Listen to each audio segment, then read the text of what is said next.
Hi y'all, Kraken Latte here. It's that time of the week again where I bring you some random fact that may or may not be helpful right out of my back pocket. That's right, this is a Kraken Fact.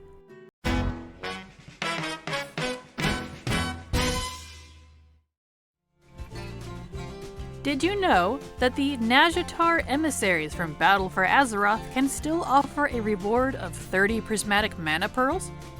I used those pearls back in BFA to farm some healthy gold at that time, so this is great that they're still available. There are various collectibles you might want to buy with this currency in Nazjatar, but what I want to point out here are the Bind on Account Benthic armor tokens you can buy for just 5 pearls each.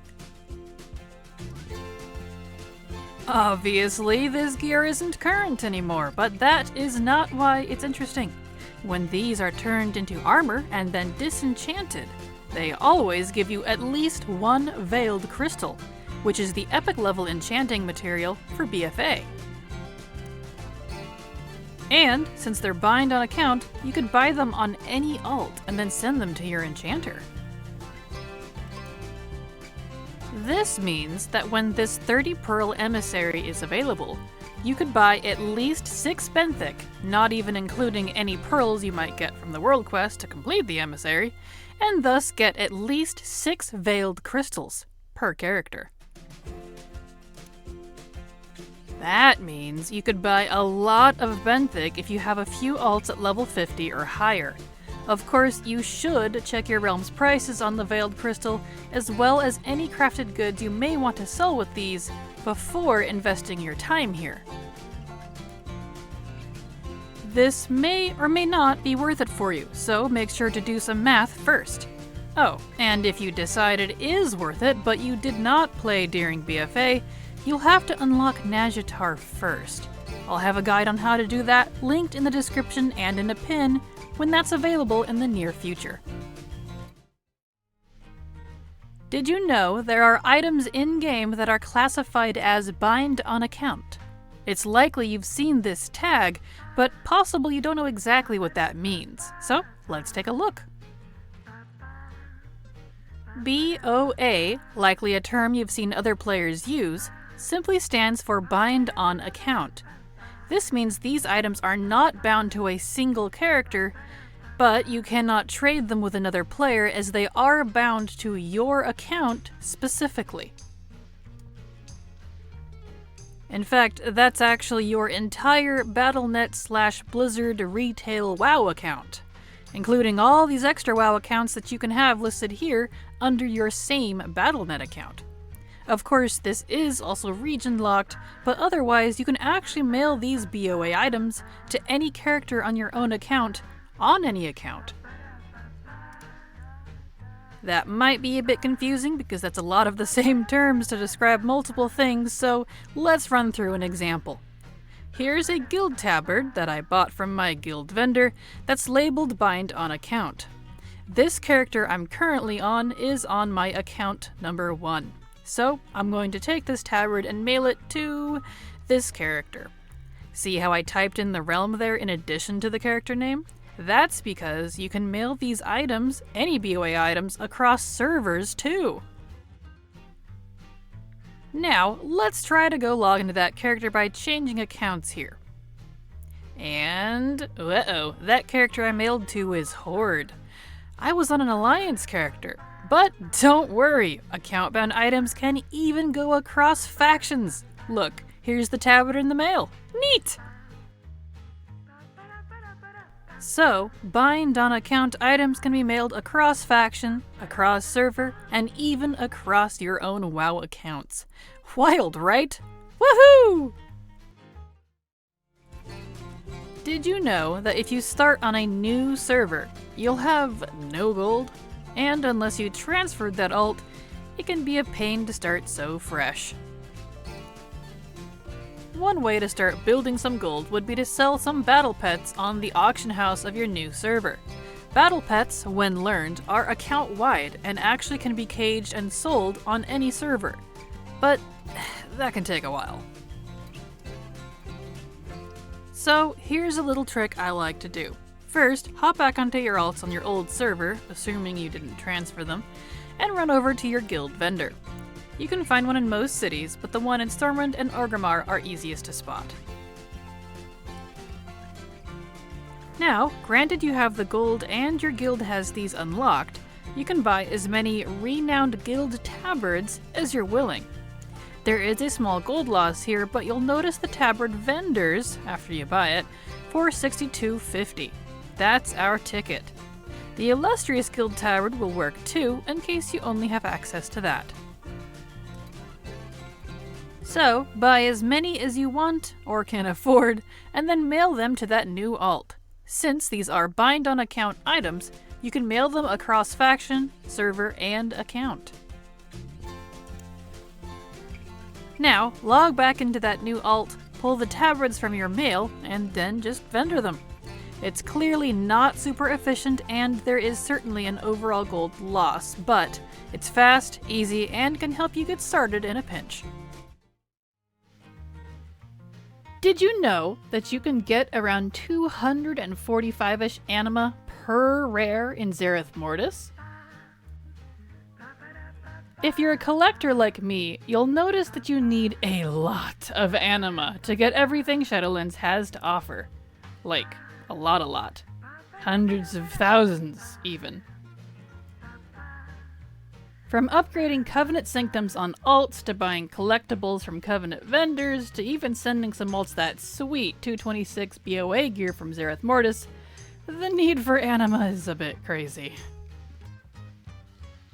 However, even if you have limited time to play, Zereth Mortis is your answer.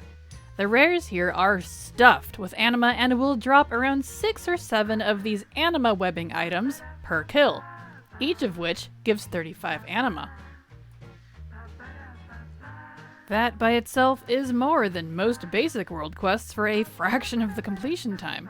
And not just that, you can continue to loot anima from rares even if you've already killed them in the same day. So it doesn't matter what rare spawns, or if you've already killed it, go tap it again for more anima. It'll add up super quick. I do highly recommend getting Zereth Mortis flying first, that way you can hover safely in the air and make it to most rares on time, as the zone is actually rather large if you're trying to scoot across it real quick. Oh, and if you want to AFK this like I do, I suggest picking up a rare scanning add-on that will tell you when things spawn. That way you can look away from your screen safely. Silver Dragon happens to be the one I like. Good luck and happy farming! Did you know that grateful offerings are not limited to specific covenants? They stay with you. And here's what I mean by that. When you receive some grateful offerings, they actually go here to your currency tab. This is important because unlike redeemed souls, which are held by your covenant, you hold your offerings. So, what exactly does this mean? Well, you can actually farm for grateful offerings while a part of any covenant, and then spend them in a different one. This also means that you can easily farm all the offerings from each covenant each day, and then stockpile way more than you may realize in order to buy stuff faster. And how do you do that? My next guide this week will cover exactly how to gain the max amount of grateful offerings each day, so stay tuned for that. Did you know that there's an archaeology quest in Legion Dalaran that rewards a great item worth 5,000 gold? This reward starts with the quest called Worth Its Weight, and you can find it at the archaeology trainer in Legion Dalaran. However, this quest is not up often, and is actually so rare, it's only up for 2 weeks out of every 6.5 months. So, only once a year. The reason it's so rare is because the archaeology quests from this trainer change on a list rotation every 2 weeks. You can find this list under the achievement This Side Up. The 5,000 gold one here is the Crown Jewels of Suramar.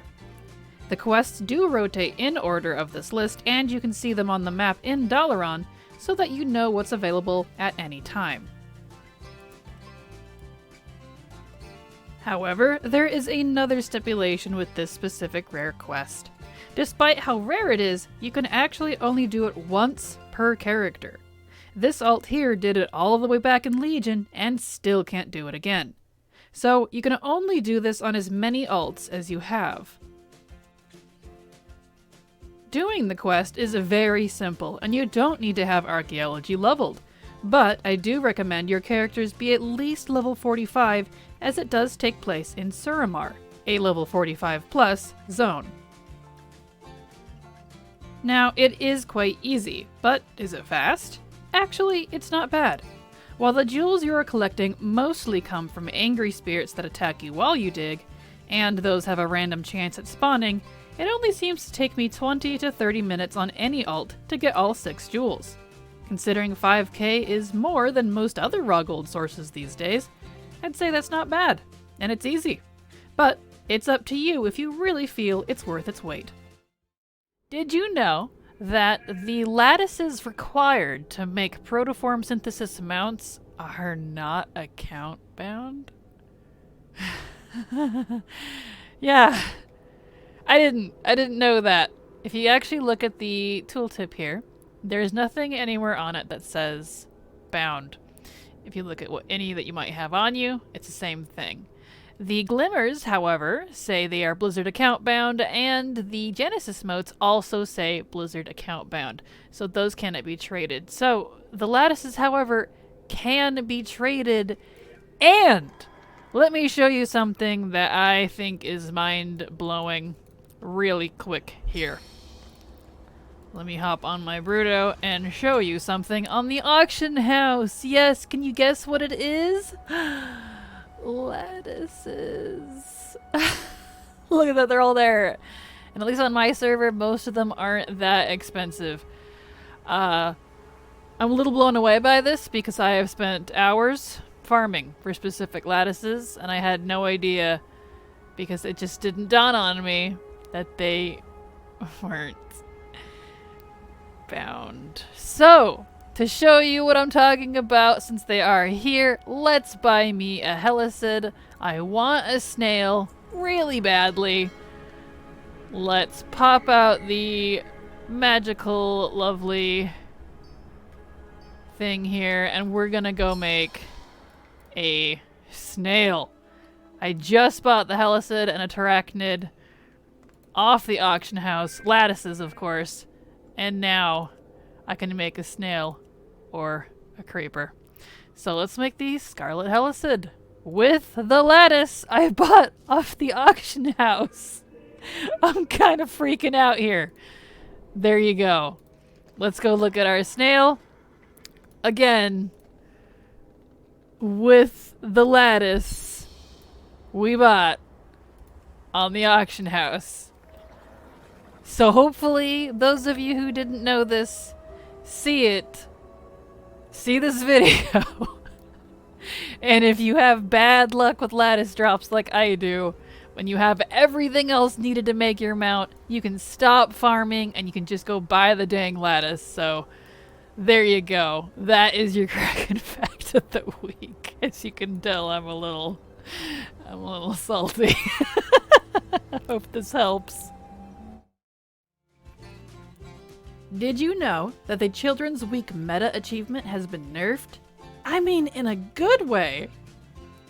This holiday meta achievement has been notoriously known for being one of the least favorite events thanks to just one single achievement in that meta: School of Hard Knocks. This achievement requires you to take your orphan into specific battlegrounds and purposefully capture the flag, assault a tower, assault a flag, and even return a fallen flag. Normally this wouldn't sound so bad, right? This sort of activity happens all the time in BGs, except for the fact that you have to be the one to do it for it to count, while your orphan is out, by the way.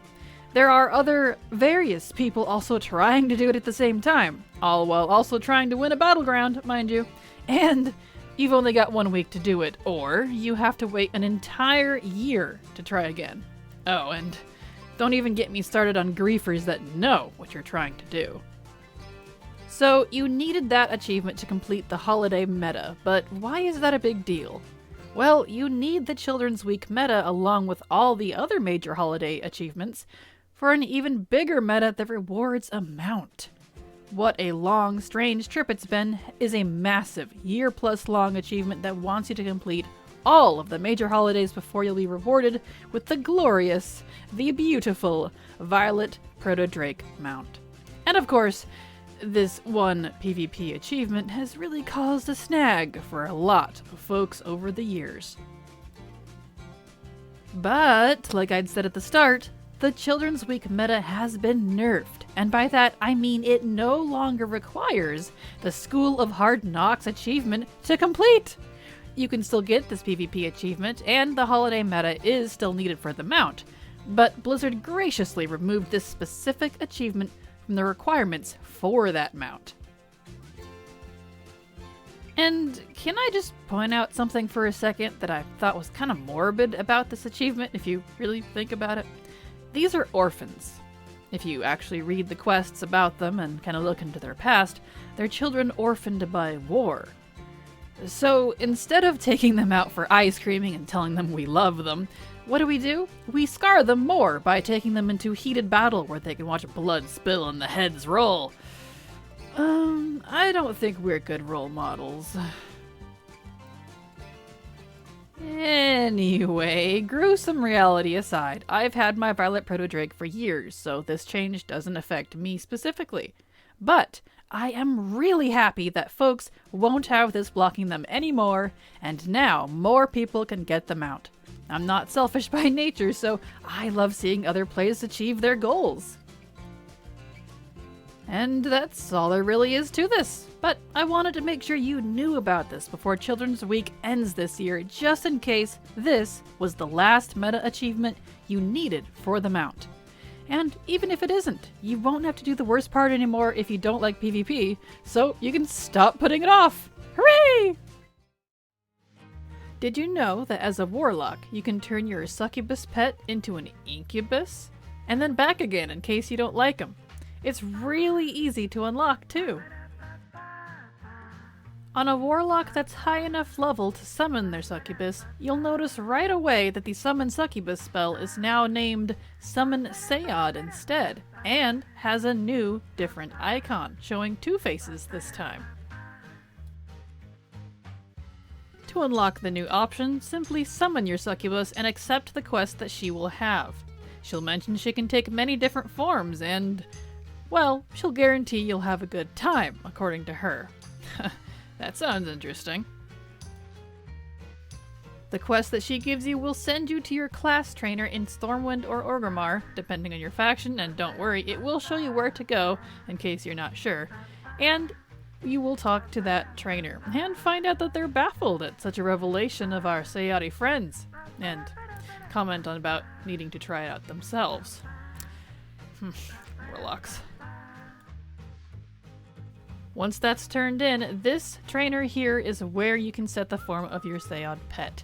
It can be a succubus all the time if you like, just like before, or it can be the new incubus. Or there's even the fun randomizer option, so that every time you summon your Seod pet, it'll surprise you with either form.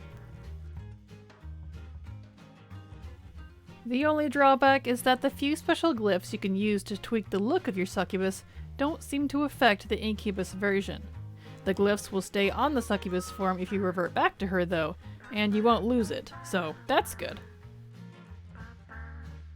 And that's all there is to it about unlocking your handsome new demon pet.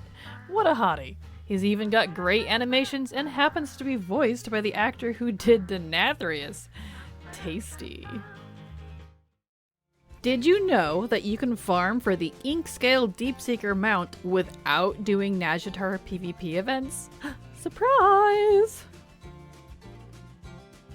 The Inkscale Deepseeker, try saying that 10 times fast, is one of the seahorse mounts added back in BFA, but this one requires a special currency found only in Nazjatar called the Nazjatar Battle Commendations. You can't buy this with Manapearls.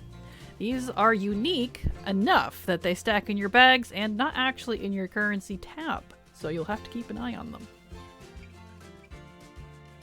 As far as I can tell, they aren't used for much, and aren't used for anything else other than what one of the PvP vendors here in Nazjatar sells, which looks to be a mount, a pet, and 2 toys. That's it. Which, this can be kind of a good thing. You don't need a lot of this currency. That same PvP vendor also seems to sell the profession recipes for PvP gear from that patch and expansion, such as, you know, recipes for the armor and all that stuff. But those still cost marks of honor as usual. You don't need the special commendations, so again, looks like you won't need many of them.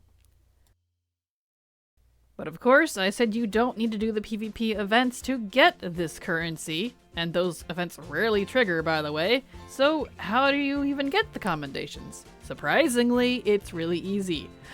Rares! Yep, you just kill rares! Of course, there is a stipulation, and that stipulation here is to turn on War Mode before you head to Nazjatar, as the rares will only drop the commendations with it on. The good news, though, is that any and all rares in Nazjatar will give you a commendation when killed.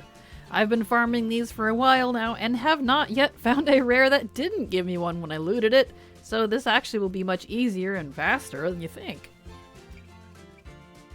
As long as you're level 60, you shouldn't have any problems killing the rares in Nazjatar, so you don't have to worry about this being hard, because, well, this is old content now. It's meant for level 50 players. Oh, and if you're there for long enough, you may actually get lucky and see a supply drop. You know, when the planes and stuff will fly over and drop chests and things. If you can loot it before the other faction does, these chests will give commendations too. Usually 1 or 2, pretty much like the rares, but hey, that's a little extra boost, right? And if you happen to be there when a PvP event does go off, that means the opposite faction is in the area. They may or may not actually be trying to do the event, and it just happened because you were both there at the same time. For me, it almost never comes up, but should it come up, you might want to do it. It's not too hard to do solo, at least as far as filling the bar. And if you do fill the bar successfully, which you can do by killing the mobs that will show up around the flags on your map, then you will get 8 commendations. But again, that event is rare, has to have both factions in the zone on War Mode to show up. I've only seen it like twice since I've been there recently farming for these, so don't count on doing this. I'd stick to the rares, honestly. And yes, I'd stick to the rares because there are a lot of rares in Nazjatar, and now that this isn't current content, it's a lot easier to find them because it's highly likely there aren't a lot of people around. I play on Moonguard, for example, which is a very, very, very, very full server, but on War Mode, I maybe see one other person here. Maybe. And you only need 150 commendations for the Inkscale, and the toys and pet are also really cheap, so you're not gonna need much. This won't take you too long. So, that's it. TLDR, turn on War Mode, kill rares. Ta-da! Happy hunting! Did you know that you can find out current daily events on Wowhead's main page? Yes, I mean current daily content as in world quests, rares, possible achievements that you might need.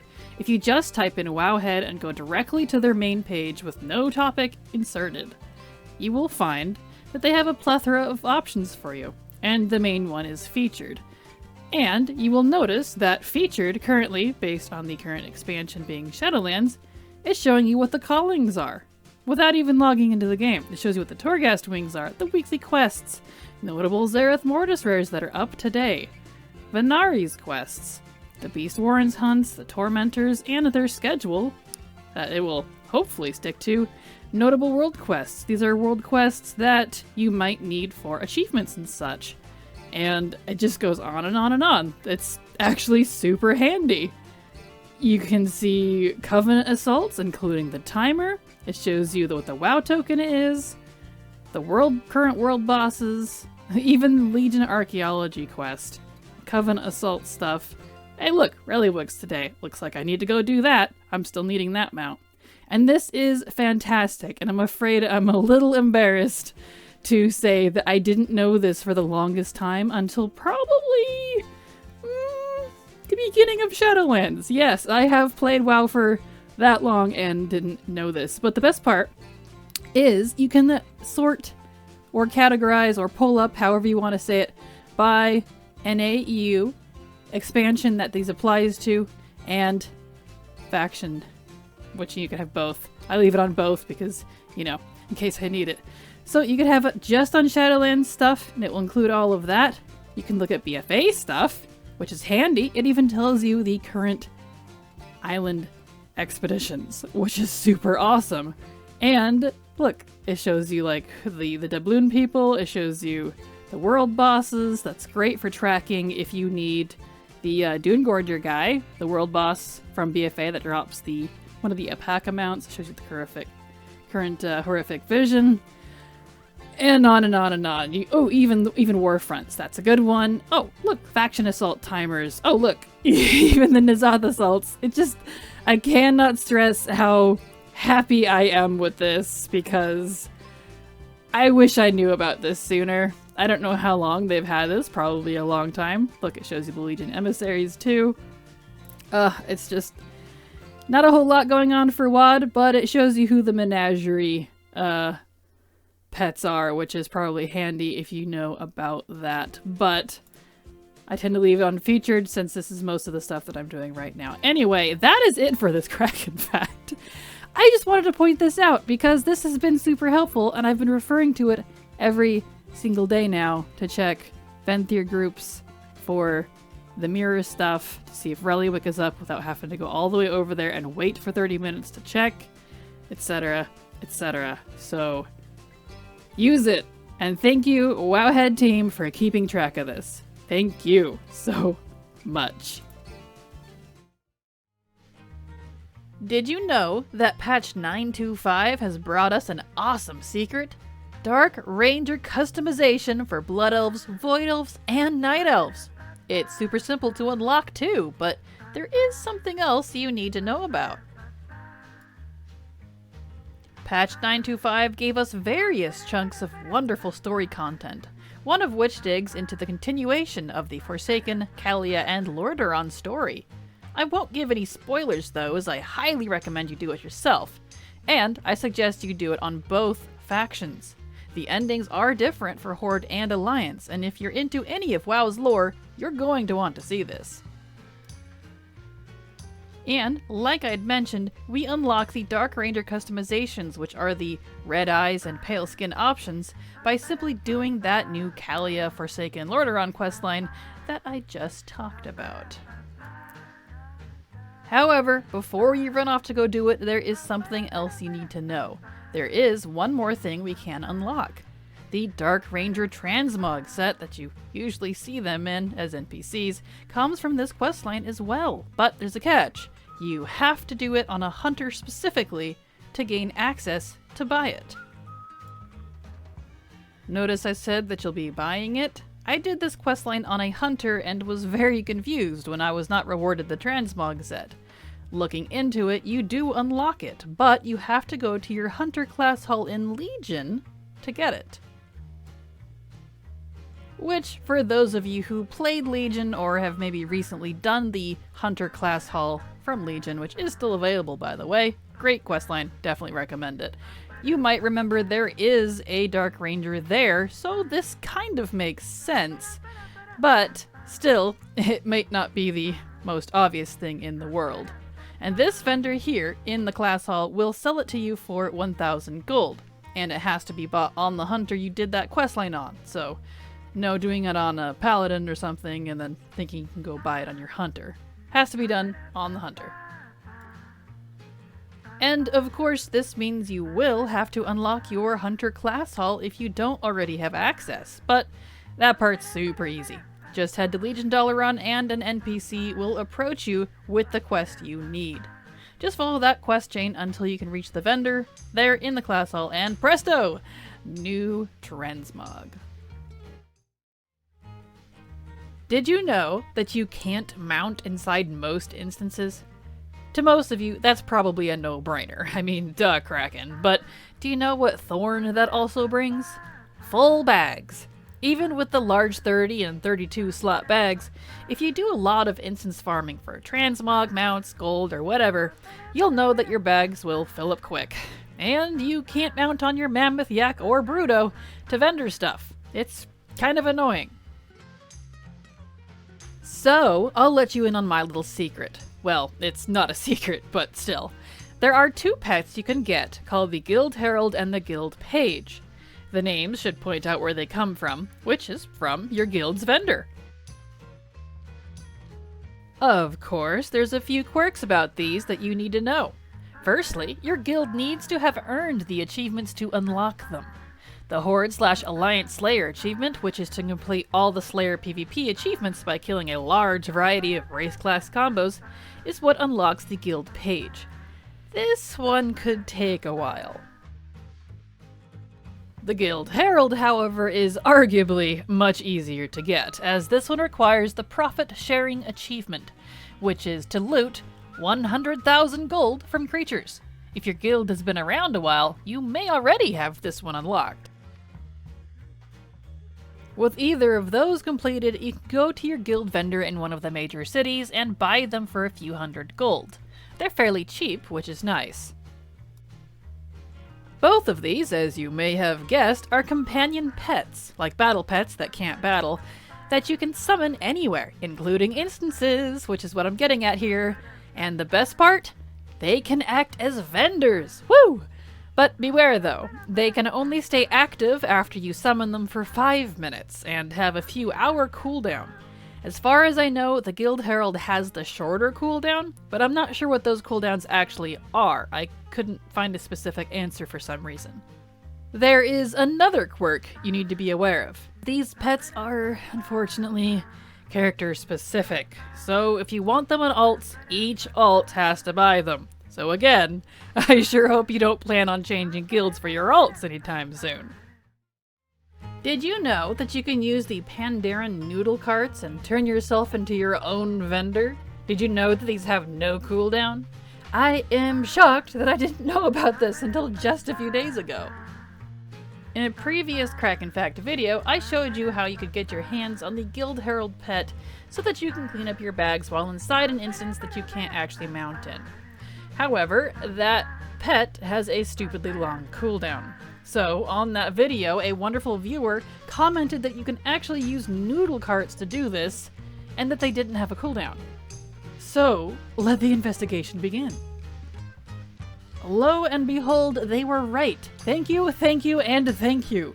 You don't have to be an engineer, or in a guild, or anything crazy like that, and these things stack, and have no cooldown. The painful part, too, is I already knew these recipes, as I had got them back when I was raiding in Mists of Pandaria, since, at the time, these were the raid feasts. So, this is fantastic, but, as usual, to get your mitts on these things, there's going to be some work involved. First, you'll notice these carts require other cooked meals to craft, which is no biggie, but that means these could be expensive depending on material prices. Now, if you don't have or want the recipe, you can just buy the noodle carts on the auction house like any other feast. But again, those could be a bit spendy since this, isn't from current content anymore. You're likely better off making them yourself unless you feel the prices you find are reasonable. So, if you want to make these yourself, where do you find the recipe? It's not entirely obvious. First, from what I've read, you do need to have your Pandaren cooking leveled to be able to see the quest chain for the noodle carts. And, in addition, you're going to need other meals, those ones in the recipe, to craft those carts. And those meals are actually from the Way of the Master trainers down in Half Hill and the Valley of the Four Winds. These are special trainers who teach recipes based on a certain food theme, like wok and brew and steamer or whatever. It will take quite a bit of material farming, or gold, and at least a couple of hours of your time to get this all done. So it's not hard, but a little bit complex. And of course, while that part might not be required, you're gonna need those meals to cook the Noodle Cart, so I'd say to do them anyways. But once you've got all those recipes and you've leveled your Pandaren cooking, which is the important part, now you can pick up the first quest needed to unlock the cart recipes, which this part's easy too. Except that it's all the way over in Timeless Isle, it looks like. Here north of the Moss Green Lake and under some rubble, you should find the quest there that starts the journey. With that first quest in hand, simply follow that whole quest chain, and by the end of it you will have unlocked all 3 Noodle Carts, which is fantastic. That way you can choose which one is the cheapest to craft, as they actually all work the same way for our purposes. Did you know that there are some quests in game that require you to damage or weaken an enemy before using an item on them? These quests aren't super common, but do seem to appear a couple times at least in each expansion. At first glance, you might not give these much thought, since, well, they're not hard, but these quests can be problematic if you try to do them when you way outlevel the content. For example, trying to do a quest like this in Netherstorm, at level 60 in retail, will result in you totally one-shotting the mob before you can do what you need. It's really irritating. So, what do? There are a couple methods to try to get this to work. One old school way, which involves taking off all your armor, dying, taking res sickness, which is really annoying, or you can do it the smart way. There is a toy called the Soft Foam Sword that, when used on trivial mobs, will simply give them a gentle love tap and drop them to a weakened health rather than just obliterating them. If you're going to be doing any old zone questing at max level, this toy is a must, believe me.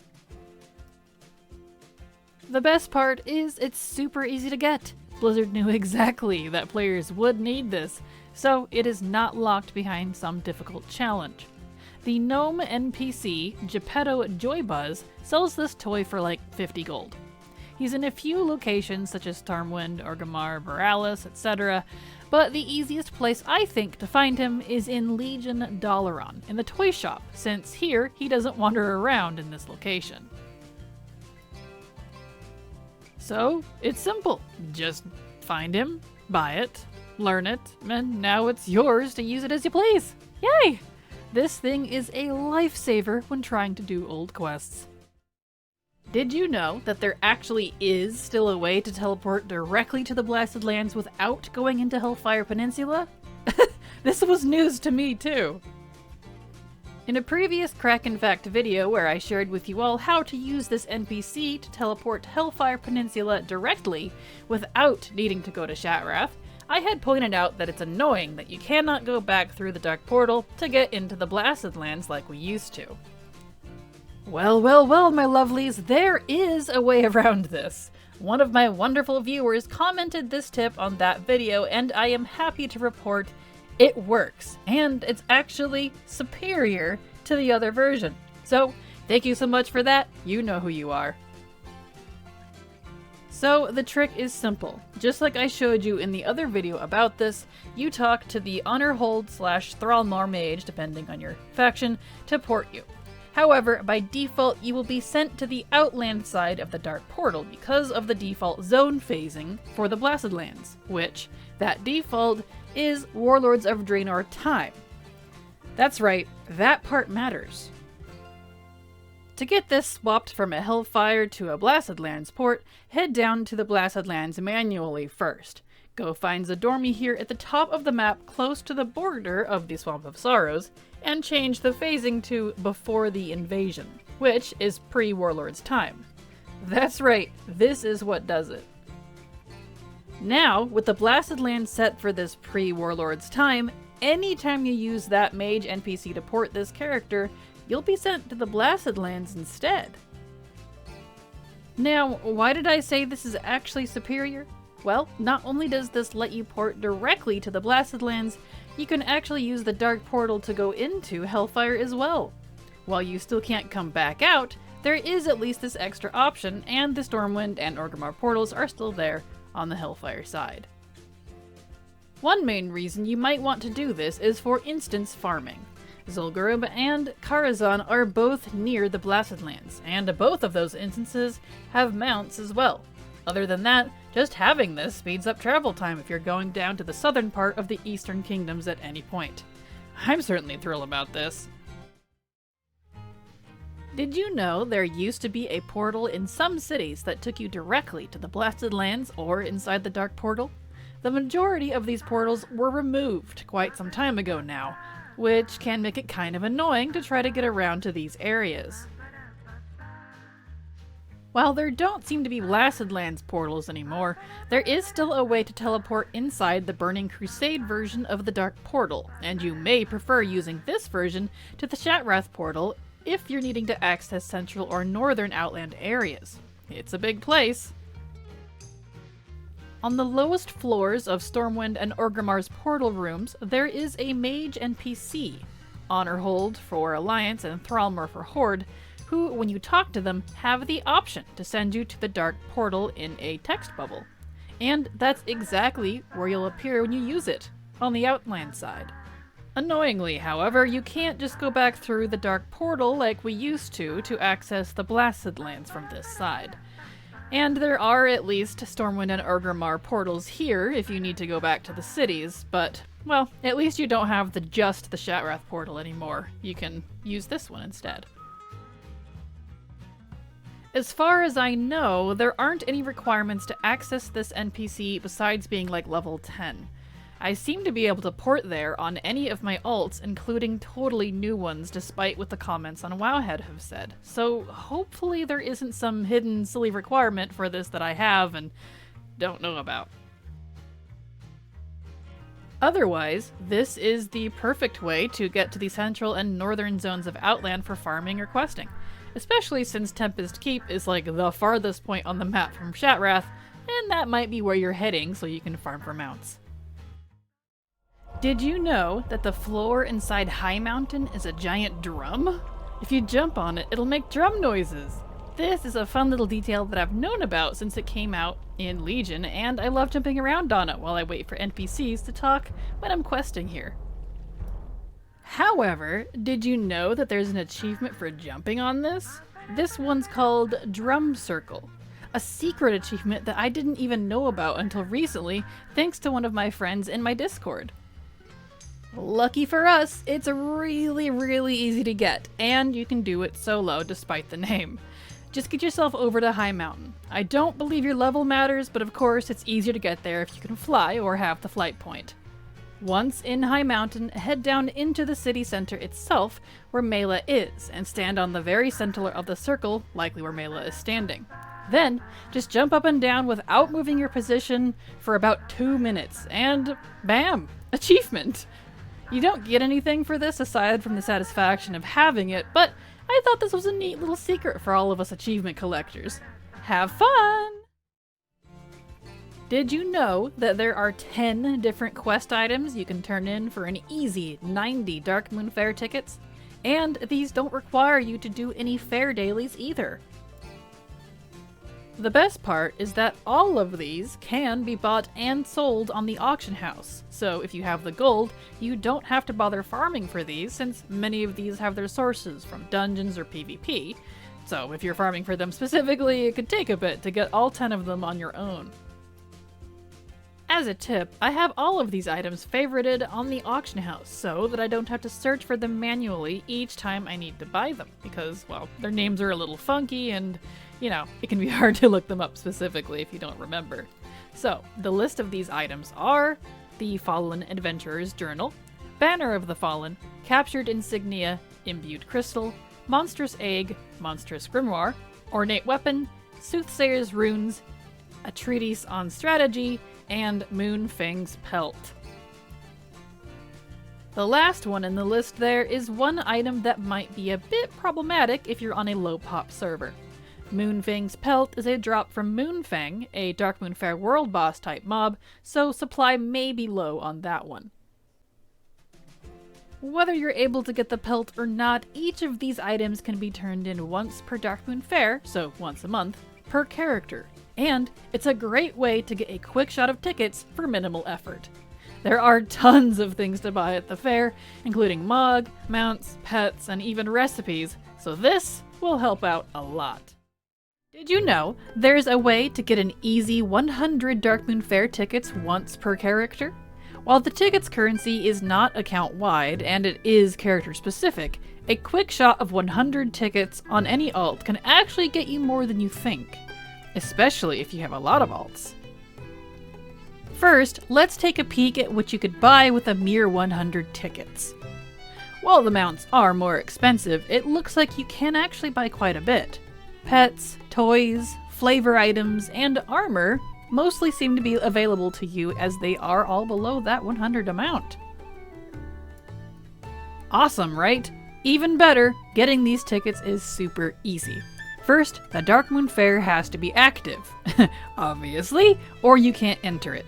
Check your calendar to see the next dates for it, but it's always during the week of the first Sunday of each month. Once it's here, you can go inside and head all the way down to the docks where the races are. There are a couple of vendors here who sell items that require the Darkmoon Daggermaw fish as a currency. The Faded Treasure Map item from the vendor Galissa Sundew is what we want here. To get the fish, you can either head right over to the water and start fishing for them if you know that profession, or you can just buy them on the auction house. That's what I do. With your 100 Darkmoon Daggermaw in hand, now buy the Faded Treasure Map. This item will activate a quest once you pick it up, and it doesn't really tell you where to go other than with cryptic hints. It's totally a secret treasure type hunt quest, so if you want to do it on your own, you can. If you're like me though and just want the tickets, here's the waypoints for you both on screen and in the description, and a quick visual run through of each spot so that you know exactly where they are if you need the help.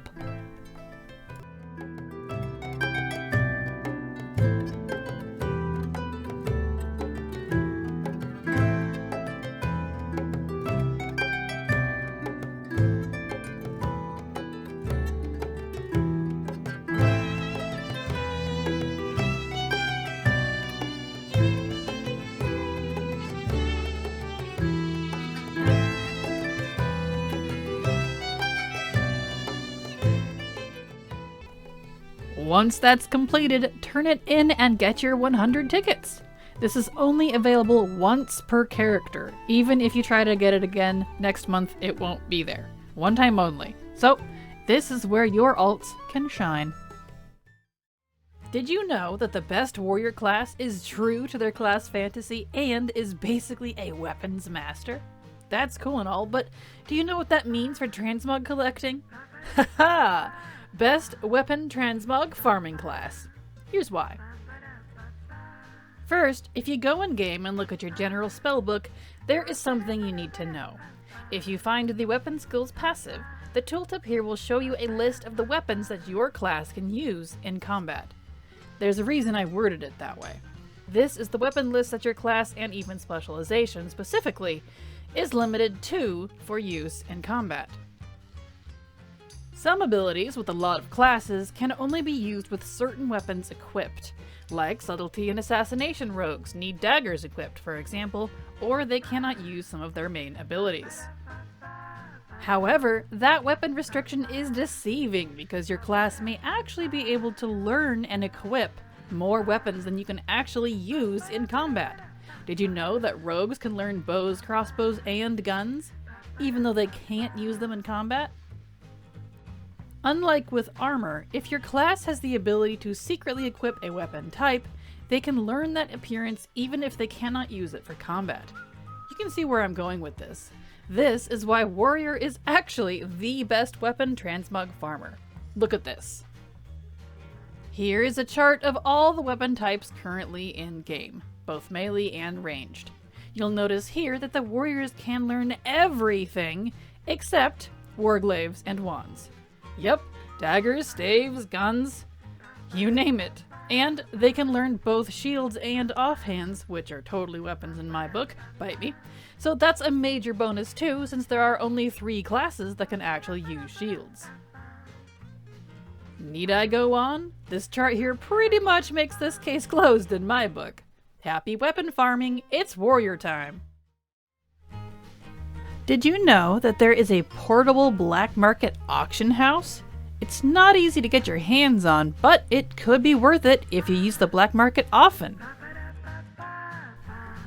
The first thing to address here is yes, it is a fully functional black market auction house. When you use the item here, you can call on the little radio and place your bids just like the real deal. Super handy! You can see here in the tooltip that this is a stackable item, the encrypted black market radio, and is bind on pickup, meaning you'll have to get this on your own and you can't just buy this from the auction house. This item is a junkyard craftable from Mechagon. The recipe costs 150 spare parts, 1 energy cell, and 1 chain igniter coil to craft, and it makes 5 at a time, so it's not too bad. What is a bit tricky though is how you get the blueprint. Each day on the Mechagon Island, the dailies change. A new set of NPCs come in to spice things up. One of those NPCs is this Pandaren here, Steel Sage Gao. When he's here, he'll offer the Other Interests quest. This doesn't immediately reward the blueprint and doesn't show that it is a reward for it, so it isn't obvious that you need this. This quest comes in a few different versions, but each one wants you to go back to Nazjatar to do a bit of the Murloc trading game to get the item he wants. It's super easy though, so you just buy something from one Murloc to buy something from another, etc, etc. Shouldn't take you more than a few minutes. What does reward you the blueprint though is actually doing his quest 3 times. Yep, you've got to wait for this guy to pop up 3 times before you get the blueprint. He'll give you free encrypted black market radios for each quest though, so that's nice. As far as I can tell, it doesn't matter what version of the quest you do, just that you do his daily 3 times. 2 of mine were the same, and I still got it on the 3rd one, which was the different one. In case this isn't true and I got lucky, just keep doing it until you get it. Did you know that there are 2 skips to the Battle for Azeroth intro on Horde? Specifically Horde, there are 2 skips, that's right. 2. Once you pick up the initial quest from the guard nearest the call board within Orgrimmar, you can head over and talk to Sylvanas, skip the little cinematic, and then go meet your team within the inn. Now this is where the first skip is going to be. You can do the whole thing in 4 minutes, by the way, so that's why I'm showing you this little trick. So, wait for Nathanos to get his buns in here, and then when you are able to accept the next quest, wait for it, here it comes. Turn in this quest here, and it will tell you to take the poison instead. But we are actually not going to take the poison. We want to talk to Nathanos directly. This is the first skip. This skips the scenario itself and puts you in the Zuldazar Harbor, right where you would be at the end of that intro, which is about 20 minutes long, by the way, give or take. So, you know, that's a nice skip here. Now, once we're on the harbor, you talk to Nathanos, and then we have to follow Talanji up. This is where the next skip's going to be. So follow her up and let her do her thing, and I'll meet you at the next spot. Once she's finally made it up here to Jakrazet, this is when it's telling you to take the Pterodax. But we're actually not going to take the Pterodax because we don't want to go talk to Rastakhan or listen to all of that. You can just talk to Talanji and she'll take you right to it. You don't have to fly around or anything. You can just skip the little cinematic and poof, you're next to Rastakhan. And now you can continue as usual. Even better, as a little extra trick, you don't have to follow Zalani down the elevator. If you can fly, or even if you can't, you can just jump down and skip it entirely. And then you can go right to summoning the Horde, and, you know, doing the rest of it and waiting for Talandri. And that's pretty much it. Those are the 2 skips, plus a little extra tip for you on how to do this in 4 minutes. It came to my attention that not everyone knew about this little second skip, so figured better late than never that I would share it with you. Did you know that most of the Family Battler achievements can actually be done in 1 day? These are pet battle meta achievements, often regarded as long and difficult because they require you to defeat each trainer with a full team of all 10 pet types. That's quite a feat. One of the things that had made them such a pain when they were first introduced back in Legion is that you had to wait for each of those trainers to spawn with a world quest. You could not fight them without that trainer being spawned in from their world quest. Ugh, talk about some gross RNG and long waits. However, I have some great news for you that I feel like many folks might not realize is a thing. All of the battlers, both pets and trainers, that you need from Argus, Kulturas, Zandalar, and the Shadowlands are actually up all the time without their respective world quests. This includes all the trainers you need for Family Fighter from Argus, the Family Battler from BFA, and the Family Exorcist from Shadowlands metas. The Family Familiar from Broken Isles unfortunately still needs world quests, but hey, you can do the other 3. I think folks might assume, reasonably so, that all the trainers for these battle achievements in the Family Battle metas are under the same world quest spawn treatment, and I hear them complaining that they're still tired of waiting. Well, wait no longer. With the exception of the Broken Isles trainers, they're all there and ready for you. And this also means that you can battle all of those trainers repeatedly, just like the Broken Isles ones, but at your own leisure instead of being restricted to a single world quest duration per trainer. Yes! Now, of course, this is awesome news, but you do still actually need to go beat them, and that part is still challenging. However, here is a tip to make it easier for you. Get your hands on the Rematch and TD Battle Pet script add-ons, and then watch the video I have made for you on how to use those, linked in the description. But as a quick recap, these add-ons will let you make teams and save combat scripts to them, so that you don't have to worry about messing up unless there is some heavy RNG involved in the fight. And how do you get those scripts? From the Xufu's Pet Battle Guides website. Again, I show you how all this works in that video, so go watch it if you don't know what I'm talking about. But I want to point out here that on the Xufu's sites, there are sections specifically for the Family Battle achievements for each expansion in the drop-downs at the top. The Family Fighter one is under the name of Anomalous Animals of Argus, as a little side note. But just pull down those teams, snag those scripts, and go to town on those trainers. With some patience, you'll have those achievements in no time. And of course, if you find your pet collection is lacking and preventing you from doing this, looking at the teams you need for all of this from the Xufu's website will get you a running list of what you need to go get before you start your achievement hunts.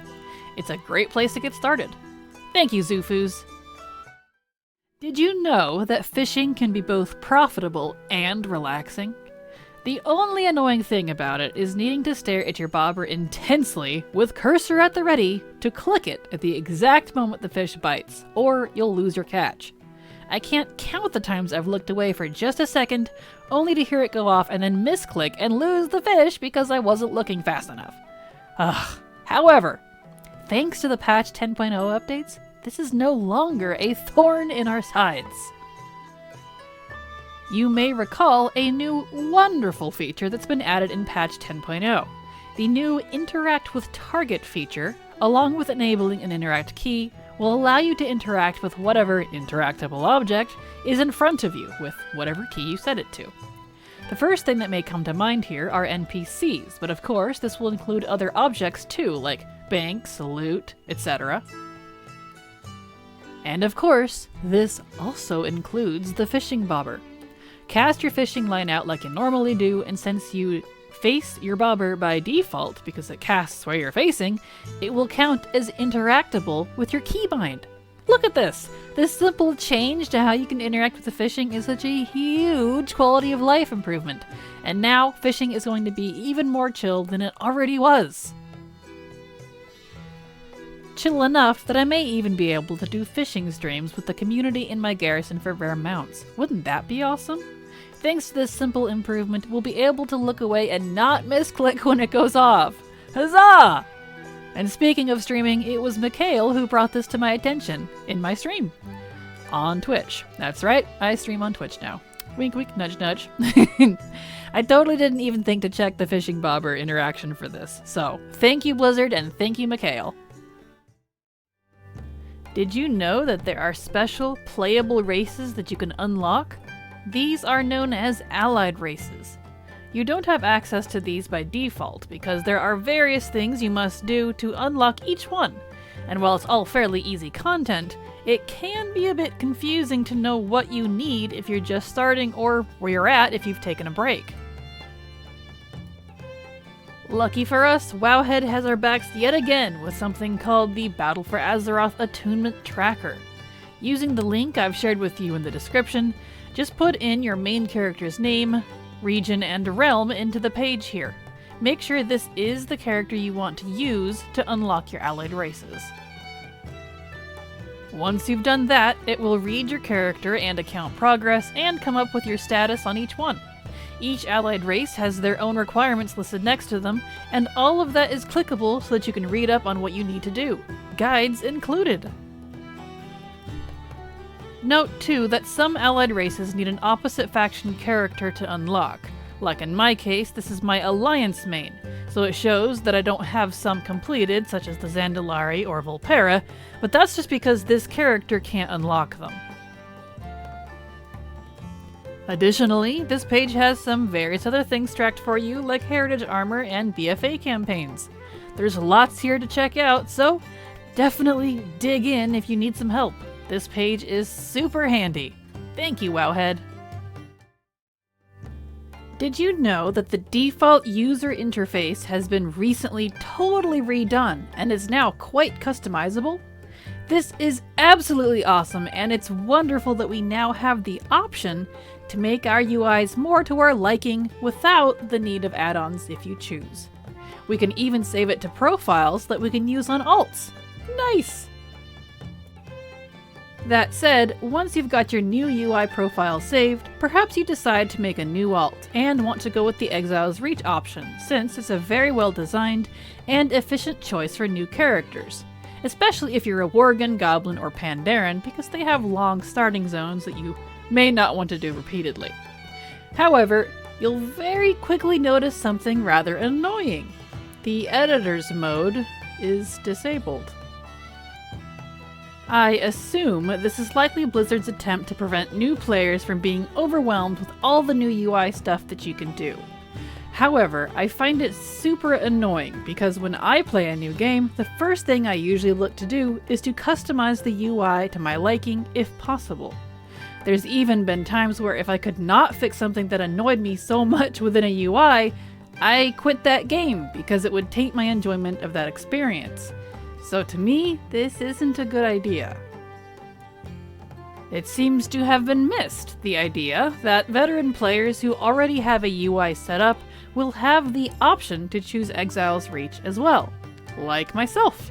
I level here quite frequently, as it's the best 1 to 10 zone in my opinion, and not having some elements of my UI, since I mostly use add-ons, is kinda frustrating and stuff overlaps.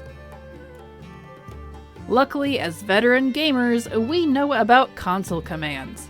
These can be very handy to fix, adjust, or reset various things on your UI, and have even saved me a lot of stress over the years, like when my bags decided to get stuck halfway off the screen with no hope of bringing them back.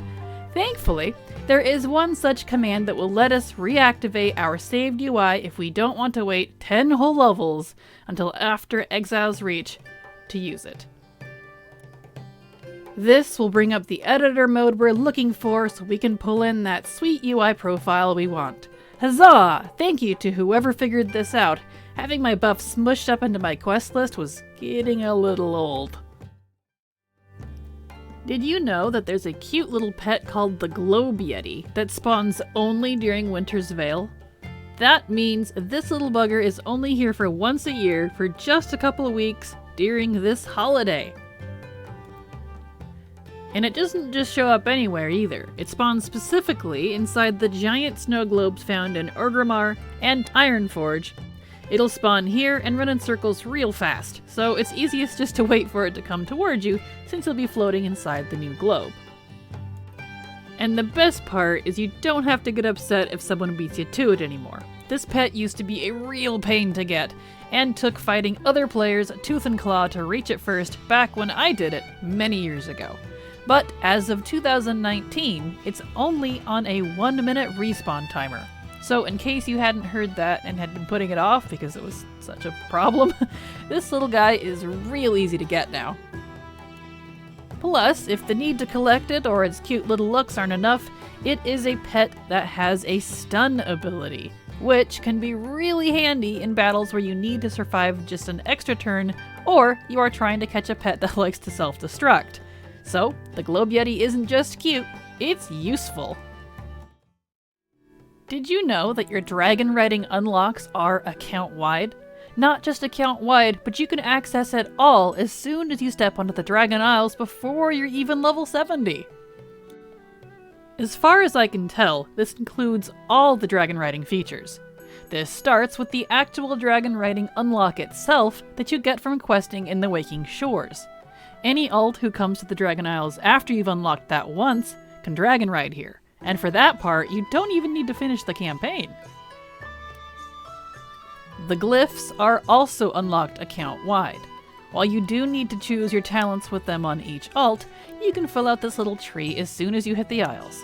No need to collect all the glyphs again. Huzzah!